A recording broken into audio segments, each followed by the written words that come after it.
किसी भी लोकतांत्रिक देश में मतदाताओं की भूमिका सर्वाधिक महत्वपूर्ण रहती है।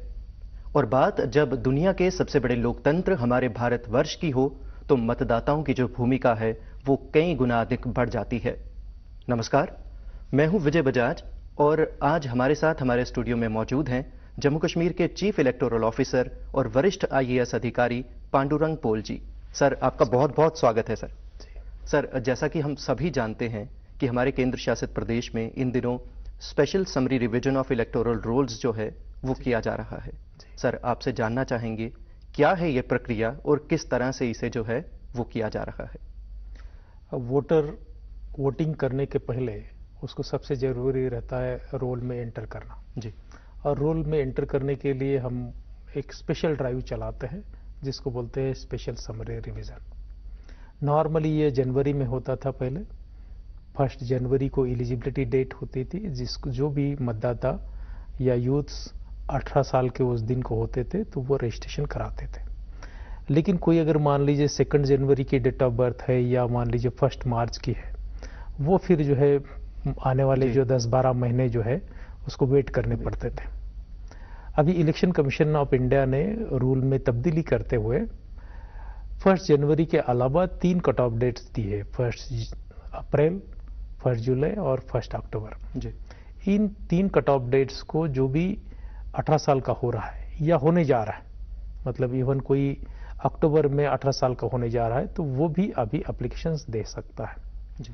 पूरे कंट्री में ये प्रोसेस जो है वो जनवरी में हो गई थी। गुजरात और हिमाचल में क्योंकि इलेक्शन चल रहे थे उससे चलते नहीं हुई, और जम्मू कश्मीर में क्योंकि स्पेशल समरी रिवीजन जस्ट उससे पहले ही कंक्लूड हुआ था उससे चलते जो है हुई नहीं थी। तो इन 2 स्टेट्स और यूनियन टेरिटरी में जो है अभी यह प्रक्रिया चल रही है। 5 अप्रैल को रोल पब्लिश हुआ है और उसकी लास्ट कट ऑफ डेट जो है 6 मई है। 6 मई तक एप्लीकेशंस मांगे जाएंगे। ये एप्लीकेशंस जो है वो नए यूथ्स जो है जो 18 साल का हो गया है, होने जा रहा है, उनसे भी मांगेंगे। जो शादी करके बहनें जो है एक जगह से दूसरी जगह पर चली गई है, न्यूली मैरिड जो है उनको भी नई जगह पर आपका वोटर बनने के लिए एप्लीकेशंस मांगेंगे जी। साथ में जो माइग्रेंट वोटर्स है उनकी जरिए से भी हम मांगेंगे। जो नोमैड्स है उनको भी हम उसमें इन्वॉल्व कर रहे हैं। थर्ड जेंडर्स है जी। या मान लीजिए काम के चलते यहाँ से कोई अगर बाहर गया है तो उसका डिलीशंस है, या बाहर से कोई यहाँ आया है तो उसका एडिशंस है। तो वो सब जो है जो रूल की जो प्रोसेस है उसको फॉलो करते हुए समरी रिवीजन हो रहा है। जी सर, हमारे कार्यक्रम के शुरुआत में हम सबसे पहले बात करेंगे फर्स्ट टाइम वोटर्स की। जी सर, एक फर्स्ट टाइम वोटर को कहाँ जाना है, किससे मिलना है, कौन सा फॉर्म फिल करना है, क्या क्या फॉर्मेलिटीज देनी है ताकि वो बतौर मतदाता अपना नाम दर्ज करवा सके। फर्स्ट टाइम वोटर्स जिसको हम यूथ कहते हैं और देश का भविष्य भी उसके हाथों में है, उसने खुसूसन तौर पर एलिजिबल है तो मतदाता बनना चाहिए। हम भी उसके लिए काफ़ी एनकरेजमेंट हो ऐसे काम करते हैं। हर एक स्कूल कॉलेजेस में इसके लिए स्पेशल AEROs लगाया गया है। हर ज़िले में एक AERO है जो only exclusively schools and colleges को कैटर करता है जी। वहाँ जाकर के अवेयरनेस कराता है, फॉर्म्स रिसीव कराता है, AERO के ज़रिए से उसको अप्रूवल कराता है।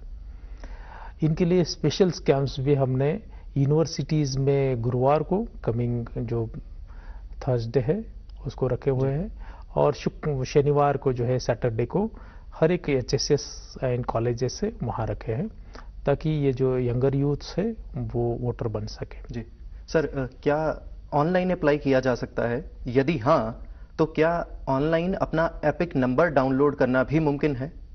ज़रूर, बिल्कुल। पहले जैसे BLO के पास ही जाने की ज़रूरत थी, अभी टेक्नोलॉजी काफ़ी एडवांस हो गई है। काफ़ी यूथ्स इवन आम आदमी भी जो है टेक्नो सेवीज हो गए हैं, उनके पास भी स्मार्ट मोबाइल्स है, उसके ज़रिए से जो है वो BLO के पास जाए बगैर एप्लीकेशंस कर सकते हैं। जी।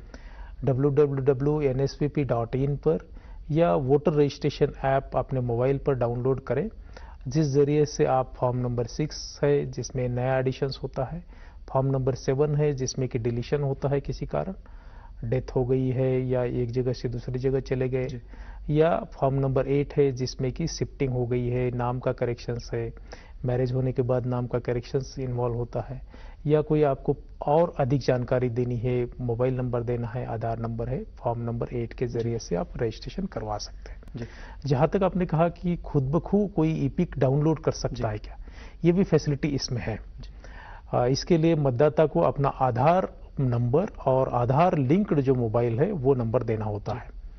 तो अगर पहले से फॉर्म भरा हुआ है तो फॉर्म 6 भी भरना है एडिशनली।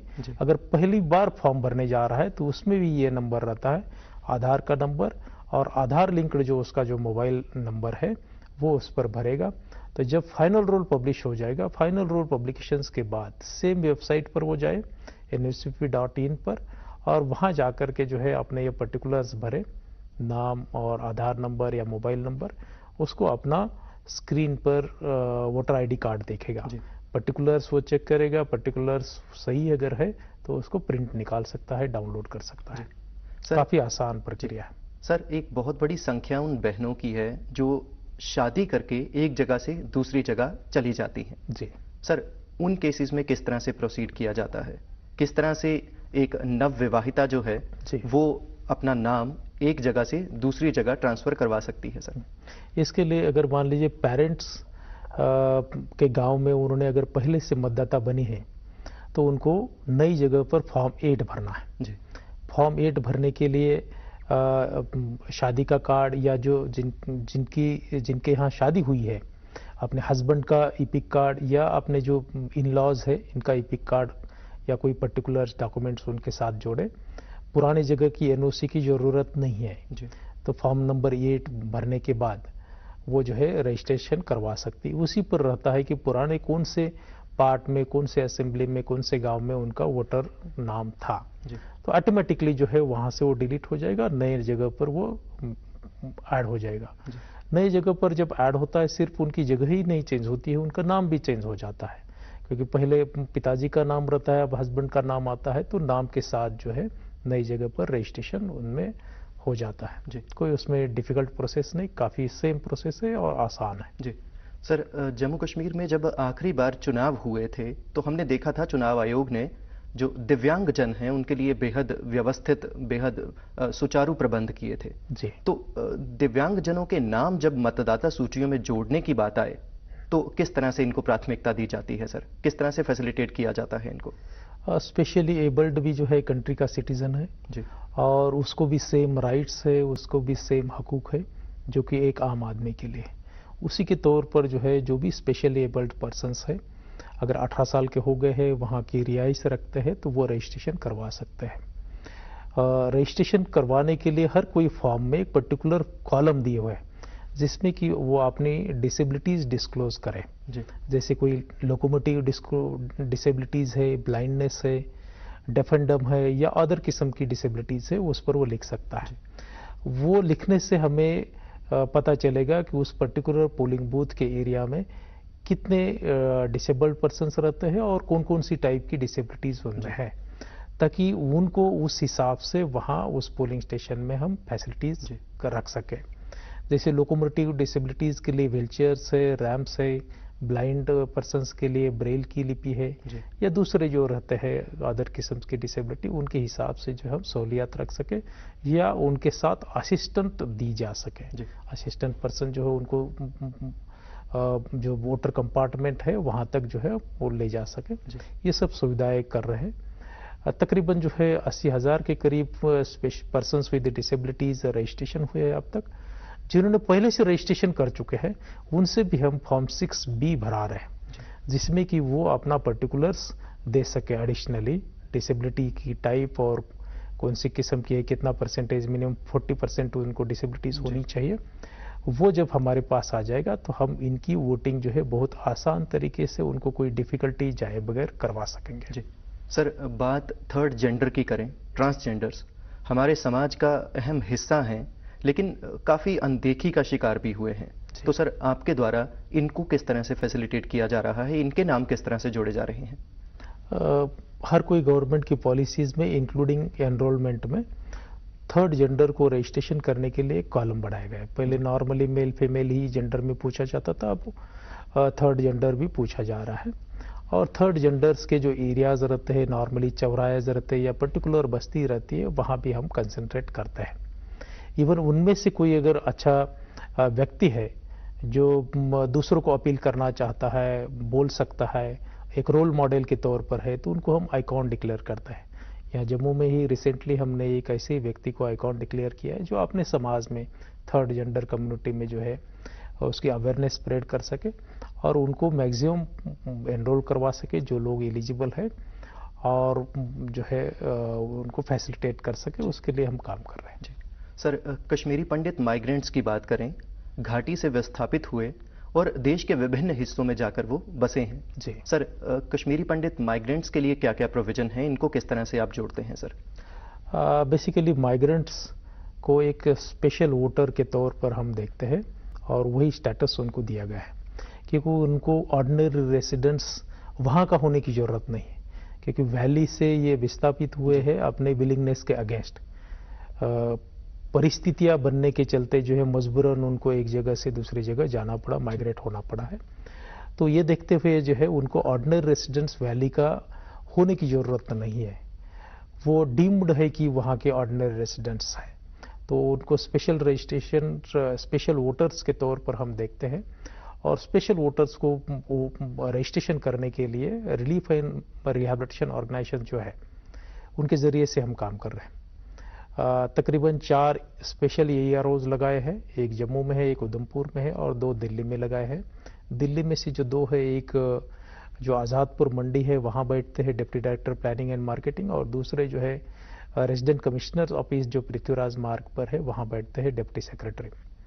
उन पर उनके यहाँ जाकर के वो अपना एप्लीकेशंस दे सकते हैं, या जो दूसरे सिटीज़ में है या यहाँ के भी है वो ऑनलाइन भी कर सकते हैं, सेम nsvp.in पर या वोटर रजिस्ट्रेशन ऐप पर जाकर के अपना रजिस्ट्रेशन करवा सकते हैं। फिर ये ARO जो है, जो वैली में जहाँ भी उनकी कॉन्स्टिट्यूंसीज है वहाँ के AROs को ऑनलाइन फॉर्म भेजेंगे, वहाँ के AROs जो है उस पर फाइनल डिसीजंस लेकर के उनको अप्रूवल दे देते हैं। इनको वोटिंग में एक डिफ़िकल्टीज आती थी एम फॉर्म भरने की, उसको भी कैसे फैसिलिटेट किया जा सके इस पर भी हम सोच रहे हैं। डेफिनेटली उस पर कुछ सॉल्यूशंस निकल आएगा ताकि जितने भी लोग रजिस्टर कर सके वो मैक्सिमम जो है, जो भी विलिंग है वो वोट्स भी कर सके, वो वोटिंग भी उनकी जो है आसानी से कैसे हो उस पर भी हम भरते रहे। सर, हमारे इस मंच के माध्यम से आप आम लोगों से कोई अपील करना चाहेंगे? मैं ज़रूर अपील करना चाहूँगा, जो भी एलिजिबल है, एलिजिबिलिटी के लिए कॉन्स्टिट्यूशन में उसकी क्राइटेरियाज दी है। एक तो वो सिटीजन होना चाहिए कंट्री का, दूसरा 18 साल का होना चाहिए और तीसरा ऑर्डिनरी रेसिडेंस होना चाहिए। ऑर्डिनरी रेसिडेंस के लिए अलग अलग डॉक्यूमेंट्स है, उसमें अहम जो है वो है कि पानी, बिजली या गैस का कनेक्शंस का बिल हो। दूसरा जो है आपके बैंक या पोस्ट ऑफिस के जो पासबुक्स है उस पर आपका नाम हो, या आधार पर जो है आपका यहाँ का रजिस्ट्रेशन, आपका एड्रेस हो। ये ऑर्डिनरी रेसिडेंस की जो क्राइटेरियाज है, बाकी लैंड के रिलेटेड भी डॉक्यूमेंट्स है, कोई भी इनमें से एक अगर आपके पास है आप यहाँ रजिस्ट्रेशन कर सकते हैं। कॉन्स्टिट्यूशन में कोई भी डिस्क्रिमिनेशंस नहीं है, डिफ्रेंसिएशंस नहीं किया है, एक्सटर्नल इंटरनल ऐसा कोई डिफ्रेंसिएशंस नहीं है, कॉन्स्टिट्यूशन जानती नहीं है।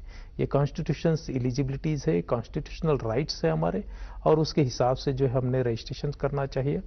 कोई उसमें जो है जो भी रजिस्ट्रेशन करता है वो फिर वोट कर सकेगा। एक से ज़्यादा जगह पर अपना नाम ना रखें, और जो भी एलिजिबल लोग हैं 6 मई के पहले अपना रजिस्ट्रेशन करें। सर, आप हमारे स्टूडियोज़ में आए, बेहद बेशकीमती जानकारी हमसे साझा की, आपका बहुत बहुत धन्यवाद। शुक्रिया।